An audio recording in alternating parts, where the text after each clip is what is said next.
આજે પ્રેમની છે નિશાની, પણ કાઠિયાવાડમાં ગાજે છે મણિ મંદિરની કહાની। વાઘજીએ કંડારીઓ પથ્થર પર પોતાનો અમર પ્રેમ, મણિબાઈની યાદમાં બાંધ્યું મણિ મંદિર હેમખેમ। નમસ્કાર, હું અપેક્ષા બઝાલા રામાયણ ઇન્સ્ટિટ્યૂટ વતી આપનું હાર્દિક સ્વાગત કરું છું માહિતીની માયાજાળમાં। અને આજનો ટોપિક એટલે મોરબીની શાન અને મહારાજા વાઘજી ઠાકોરના અમર પ્રેમનું પ્રતીક એવું મણિ મંદિર।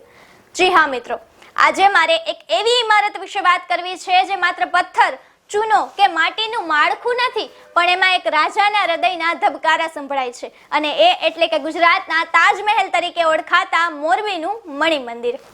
તાજમહેલ જેવું જેનું રૂપ છે, મચ્છુ નદીનો જ્યાં મધુર ધૂપ છે, તે મણિ મંદિર મોરબીનું ગૌરવ અનૂપ છે।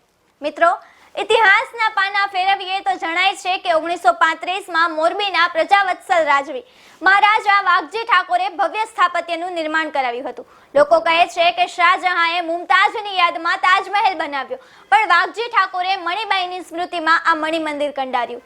આ મંદિર એ પ્રેમની પરાકાષ્ઠા છે, જ્યાં શિલ્પકળા અને લાગણીઓનો અદ્ભુત સંગમ થયો છે। જયપુરના ગુલાબી પથ્થરોમાંથી બનેલું આ મંદિર જ્યારે સૂર્યના કિરણોમાં નાય છે ત્યારે જાણે સોના જેવું ચળકે છે। 130 ઓરડાઓ, કોતરણીવાળા ઝરૂખા અને આકાશને આંબતા શિખરો, આ બધું જોઈને લાગે છે કે આપણી પૂર્વજોની કલા કેટલી ઉચ્ચ કોટીની હશે। અહીં માત્ર પ્રેમ નથી, પરંતુ શ્રદ્ધા પણ છે। લક્ષ્મી નારાયણથી માંડીને મહાકાળી સુધીના દેવો અહીં બિરાજમાન છે। 1979ની મચ્છુ હોનારત હોય કે 2001નો વિનાશક ભૂકંપ, મંદિરે અનેક જખમો સહ્યા છે, પણ જેમ સત્ય ક્યારેય હારતું નથી, તેમાં સ્થાપત્ય પણ હાર્યું નથી।